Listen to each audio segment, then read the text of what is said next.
Voy a explicar hoy el problema de los universales. Lo primero que tengo que decir es que voy a hablar propiamente del problema como tal. No es una clase propiamente de historia de la filosofía, en el sentido de que son las tres posibles soluciones que se han dado a lo largo de la historia de la filosofía, pero por ejemplo voy a hablar de representantes que no son medievales, es decir, no me voy a centrar propiamente en el problema de los universales, que es un problema medieval, sino que voy a hablar en general del problema este, en general. De manera que el que vaya, que quiera buscar precisión histórica, pues no la va a encontrar, porque yo, digamos, son a grandes rasgos, trazos gruesos, cuáles son las respuestas que se han dado a este problema. Bien, el problema, lo primero de todo que hay que decir es el problema. ¿Cuál es el problema? El problema es, existen los seres particulares que son esta mesa, esta montaña, este árbol, este ser humano, y luego existen lo que llamamos seres universales, que serían montaña. Montaña es, en singular, alude a todas las montañas del mundo. Es decir, es un ser universal. Por eso se llama universal, porque alude a todos los seres de ese mismo tipo. Lo mismo es árbol. Árbol se refiere, está representando a todos los árboles del mundo. Vale, entonces, seres particulares, los seres concretos, seres universales, los seres estos abstractos que están representados por los nombres comunes, árbol, montaña, ser humano. Los medievales, el problema de los medievales es qué tipo de existencia tienen los nombres comunes, qué tipo de existencia tienen los universales, porque sabemos dónde están las montañas, están en este mundo, pues en aquel lugar hay una montaña, esta montaña. Pero cuando decimos montaña, ¿eso dónde, qué tipo de existencia tiene? ¿Dónde está? ¿Qué es real? ¿Es algo? ¿Qué tipo de existencia tiene? Esa es la pregunta. Y las respuestas van a ser tres, o las respuestas que yo voy a explicar aquí van a ser tres. Realismo exagerado, realismo moderado y nominalismo. O conceptualismo, los voy a explicar unidos. Realismo exagerado sería el de Platón, realismo moderado sería el de Aristóteles y nominalismo o conceptualismo sería el de Guillermo de Ockham. Para Platón, o sea, realismo, la palabra realismo viene de res en latín, que significa sustancia, res, cosa, realidad, de ahí viene también la palabra realidad. Bueno, pues para Platón, como sabéis, además del mundo de los seres particulares, existía el mundo de los seres, de las ideas, que son un mundo aparte, están las ideas de las cosas. Además de las montañas, está la idea de montaña, que es el modelo con el cual se han hecho todas las montañas. Todas las montañas. Las montañas son montañas porque existe la idea de montaña a la cual imitan, digamos. Bien, este es el realismo exagerado porque dice que son realidades y además separadas de los seres concretos. La idea de la solución esta es la de Platón, como digo, realismo exagerado.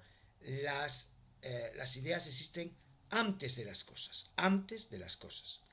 El realismo moderado es el de Aristóteles y dice que las ideas existen en las cosas.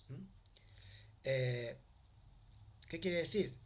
Como sabéis, Aristóteles no admite el mundo de las ideas platónico.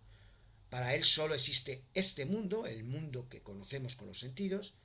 Lo que sucede es que, digamos, las ideas platónicas, podríamos explicarlo así, las ideas platónicas están como metidas en este mundo, en los seres concretos. Entonces, son las esencias de las cosas. Aparte de las montañas, está la idea de montaña, la montañeidad, si existiera esa palabra en castellano, que está en las montañas. En todas las montañas está la esencia de montaña.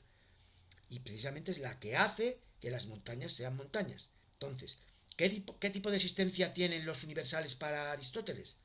Bueno, pues los universales están en las cosas. Si para Platón estaban antes de las cosas, para Aristóteles están en las cosas, como su esencia, como su esencia. Los seres humanos, existen seres humanos individuales, pero la idea de ser humano es su esencia, no está separada en un mundo platónico, está en cada ser humano como su esencia, hay algo común que es lo que les hace ser seres humanos a todos ellos.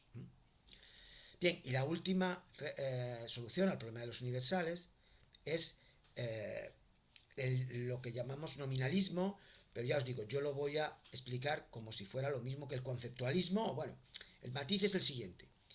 Nominalismo viene de nomen, que son los nombres. Los nombres. Para el nominalismo, los universales serían nombres de las cosas, nombres, palabras, nombres. Flatus vocis, eso puede ser palabra escrita, palabra oral, pero en todo caso son palabras.